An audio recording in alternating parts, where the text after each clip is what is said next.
Welcome to e-Padasala lecture series in computer science. In this module, we are going to discuss about the proof of NP-complete problems.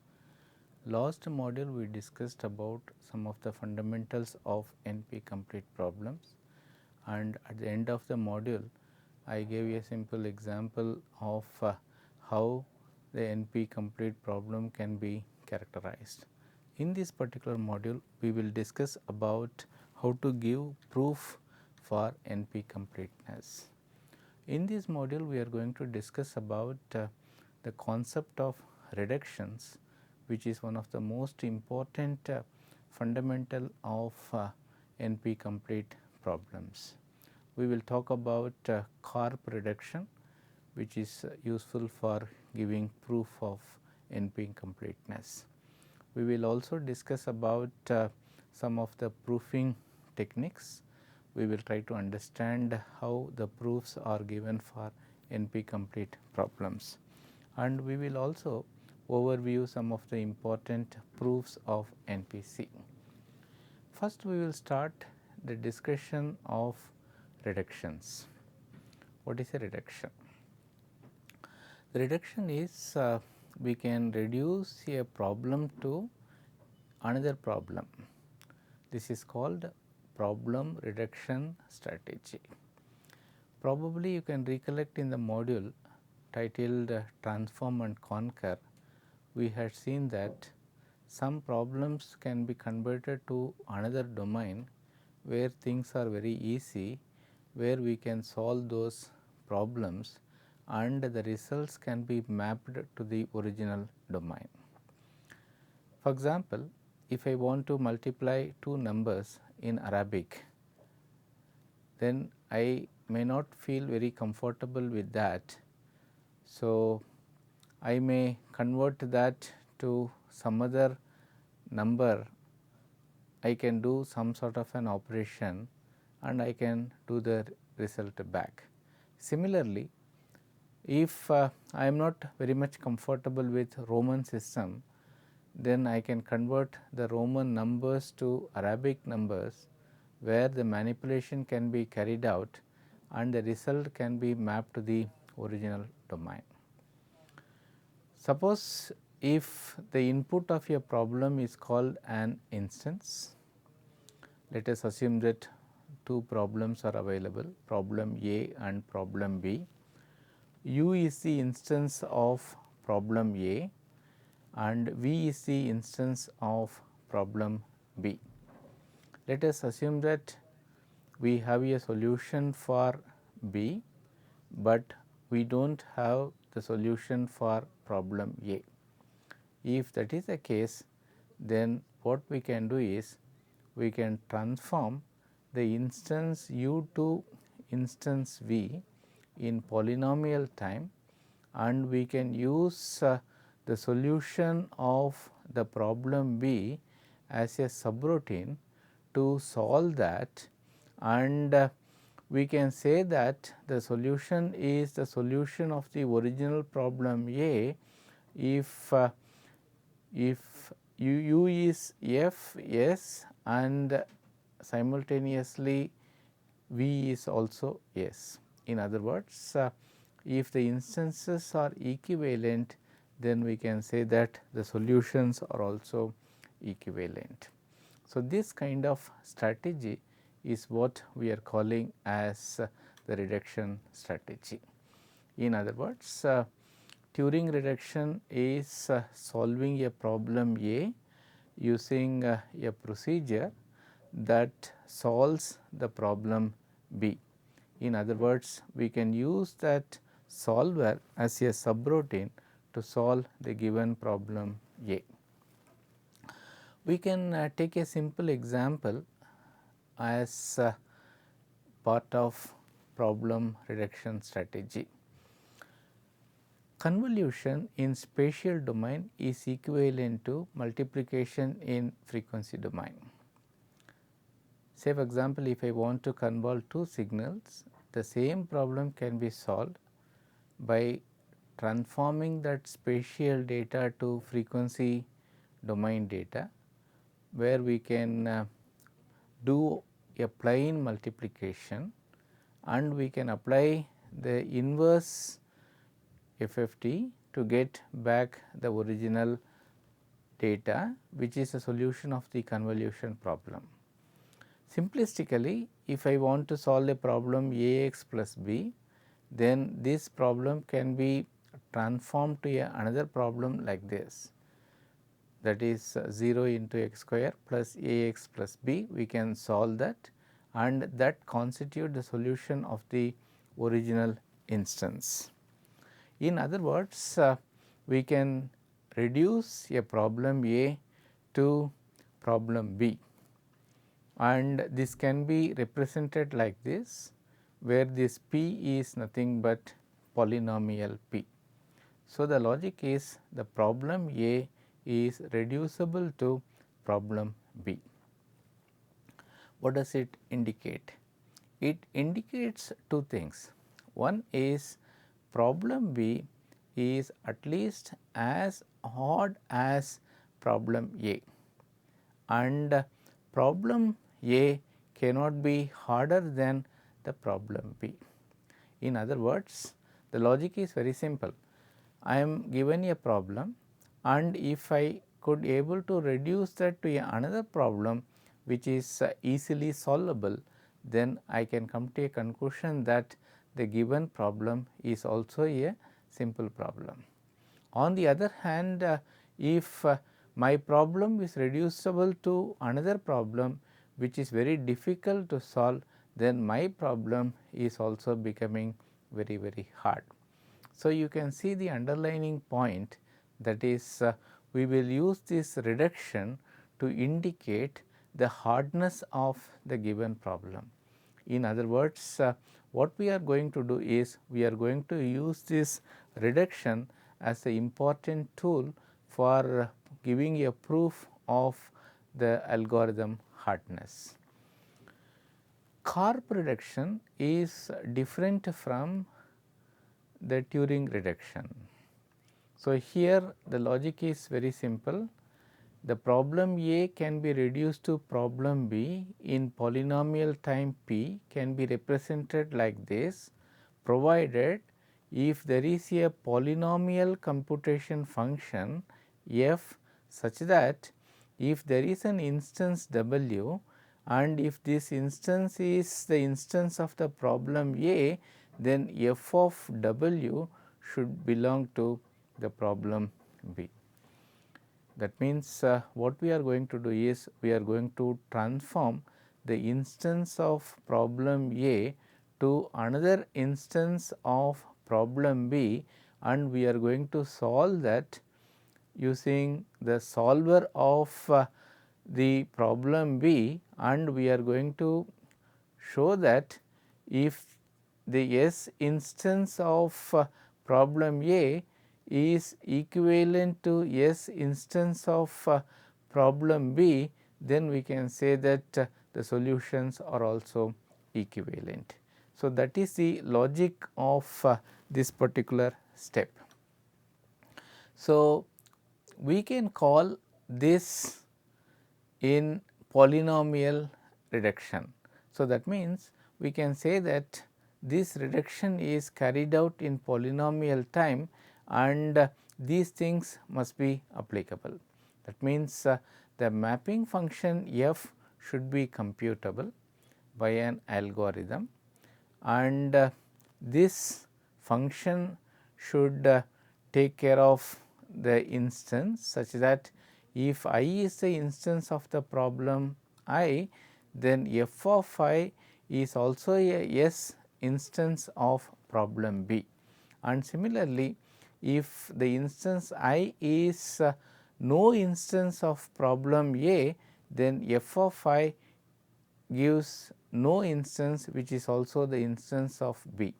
If anyone able to give all the checklist, then we can say that it is a Karp reduction.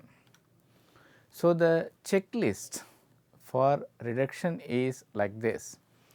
The first task is we have to find a function f that needs to take the instance W and it should provide an output, and we have to show that the output of that is equivalent to the instance input of the original problem. And if anyone could give you a proof that f can be constructed in a polynomial time, then we can call that as the Karp reductions. In this case, f is called the reduction function and the algorithm that computes f is called reduction algorithms.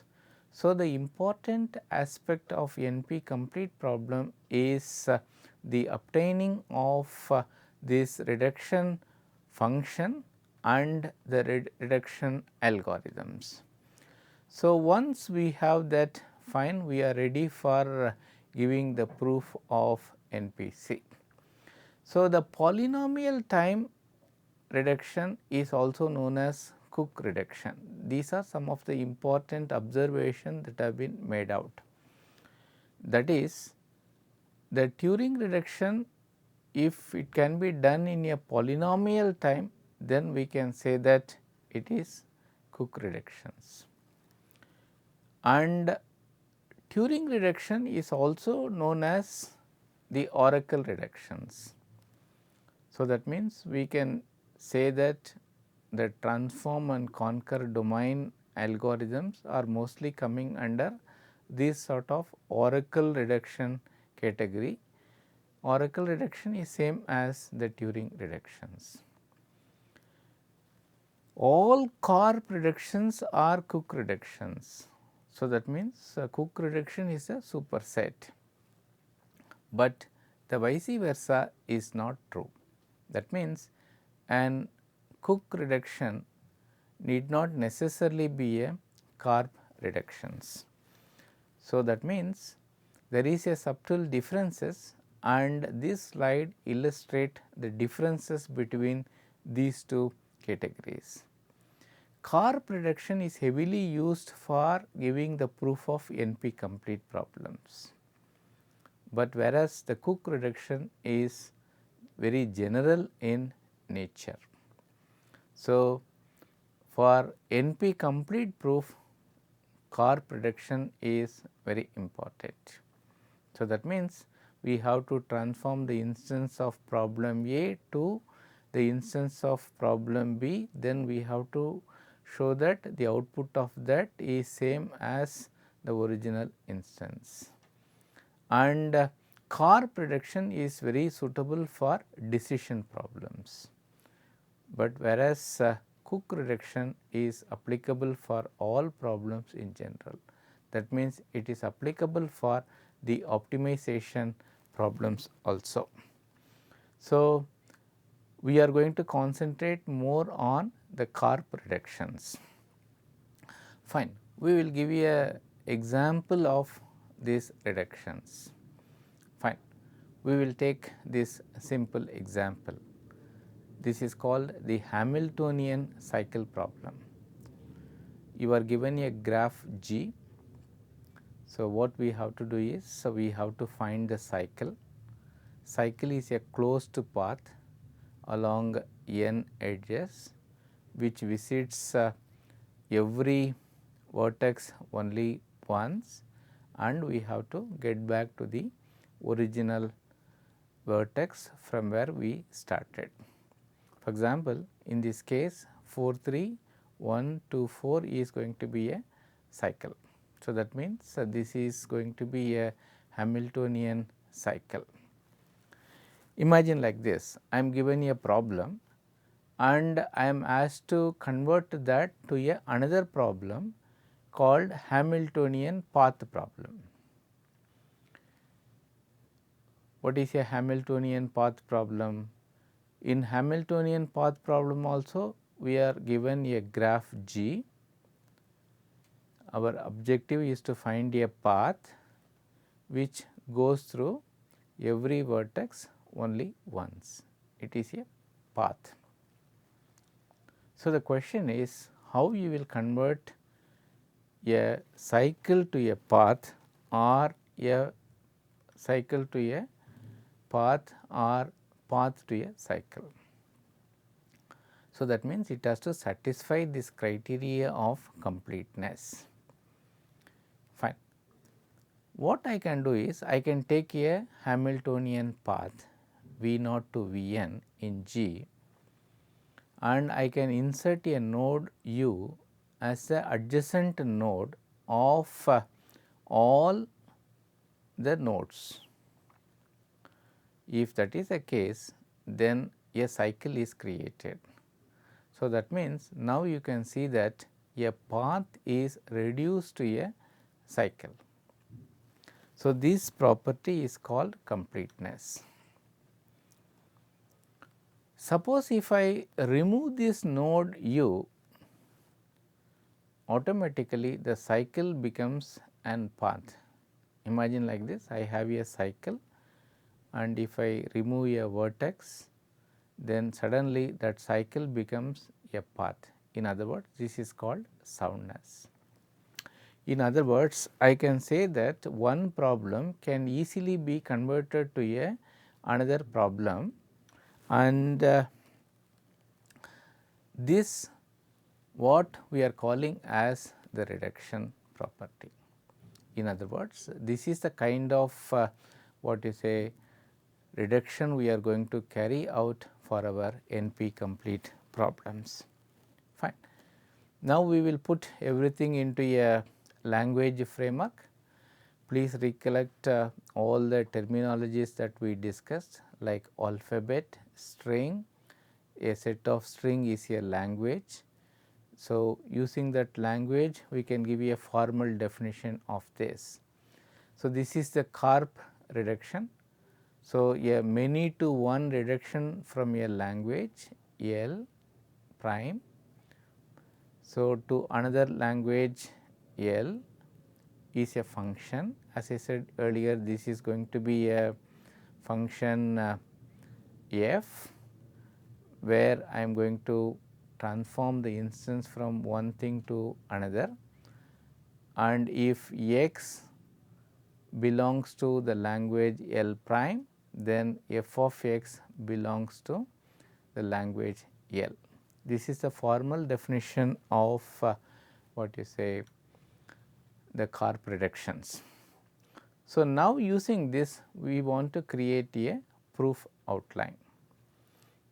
For example, if somebody gives a problem A, they want to know whether the problem is NP complete or not, then what are the steps one needs to follow? The first step is we have to show that the problem is NP.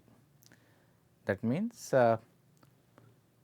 we assume that as of now no easy solutions are available to solve that.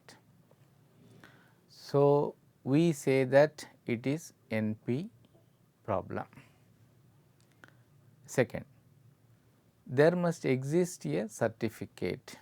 So, that means the verification should be able to complete in polynomial time. So, we have to prove that there exists a certificate and verification algorithm, so that the verification can be done in a polynomial time. This is the another aspect.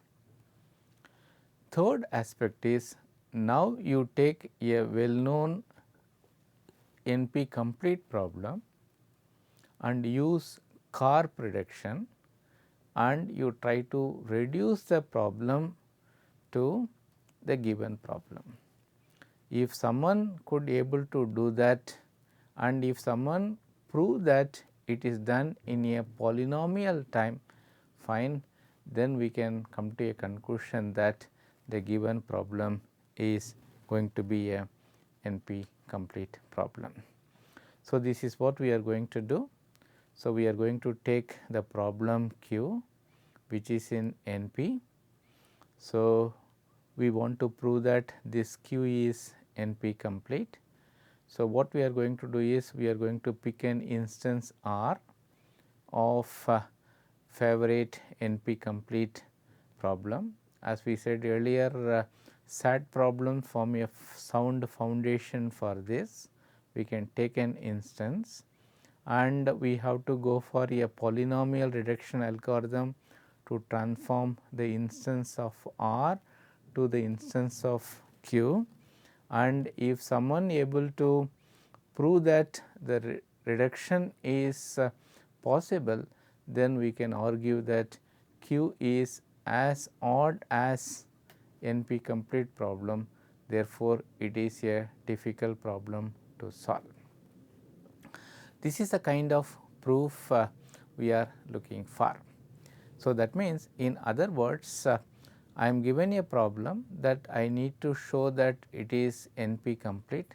So, what I will try to do is I will take another problem, then that problem is NP complete. So, I will try to reduce that to this problem, so that I can say that my given problem is as good as what you say the hard problem which is well known. Now, let us apply this framework for the set of problems. For this, I am going to take the circuit satisfiability problem. So, circuit satisfiability we have seen in the last module, we are given a Boolean circuit. So, Boolean circuit consists of lots of gates like NOT, OR and AND. As I said earlier, the logic is very simple. We have to give an assignment that make the circuit output as true. Simultaneously, one can check the circuit output for no also. This is an important theorem. So, Cook-Levin theorem proven independently in the year 1971 states that circuit sat is NP complete. As I said earlier in the last module, if the number of inputs becomes large and large, then finding the solution becomes very difficult. Now, we will take one relative problem, satisfiability. This also we discussed in the last module. This is formula or expression SAT. We are given a Boolean formula. Boolean formula has got literal class. Literal is a variable and its negation like x1 and not of x1. A class is a set of variables that are connected by R. So, the logic is I am having a formula something like this, which is nothing but set of classes. Fine. I want to prove that one problem is reducible to another problems. Fine. First, we will take this circuit SAT.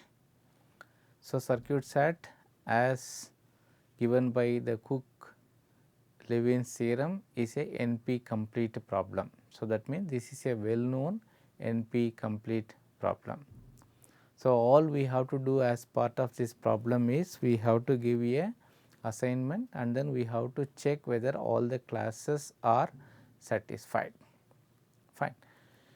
Now, I want to prove that SAT problem is also a NP complete problem.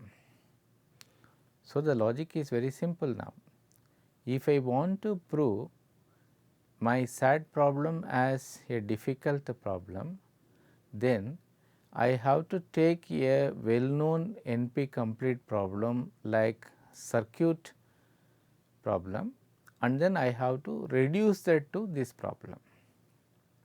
So, in the first step I am establishing that circuit SAT is a difficult one. So, fortunately a theorem is available. Using the theorem I can give you a proof that circuit SAT is NP complete.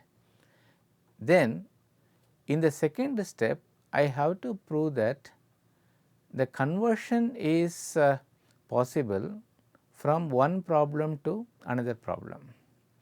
Let us see how this reduction is done from the circuit to formula.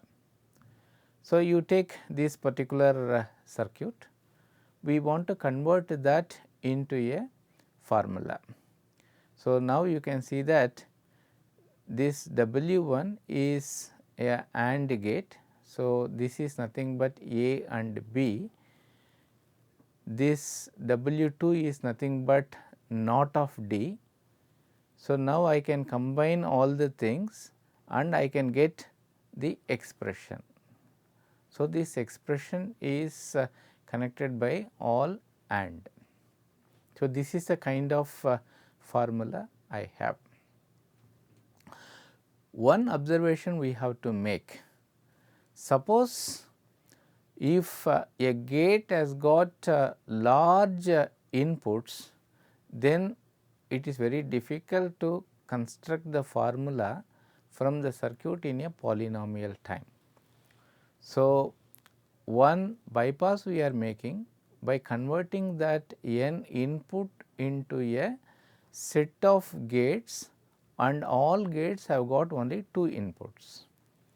So, that is the reason why we are going like this, and this kind of thing is going to be a tree which we are calling as the parse tree. Fine. So, now what happens? Now we have a circuit, we construct a parse tree, and using the parse tree we are trying to generate an expression. So, now we can argue that the SAT is as difficult as circuit SAT. What is the kind of argument we are making here? Fine. Suppose if circuit SAT solution is available, suppose if circuit SAT solution is available, then the formula SAT also can be solved. But unfortunately, such a thing is not possible, because circuit SAT is a difficult one given by the theorem. Therefore, one can come to a conclusion that circuit SAT is equivalent to SAT. So, this is a kind of proof we are making. We can also prove that 3 SAT is NP complete using the same logic. 3 SAT we have extra constraint as said in the last module, that is every class has got 3 literals. So, the logic is very simple. Given an assignment, we have to check whether the class is covered or not. So, first step is I am taking what you say formula SAT.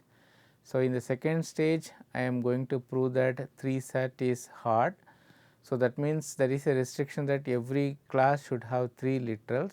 So, using these 3 rules I am ensuring that all the things are having only 3 classes, and we can do that in a polynomial time. So, that means that is not a problem at all. So, if n is greater than 3, so I am using all these formulations and then I am trying to do that. Now, I can come to the third step, which is going to be the argument state.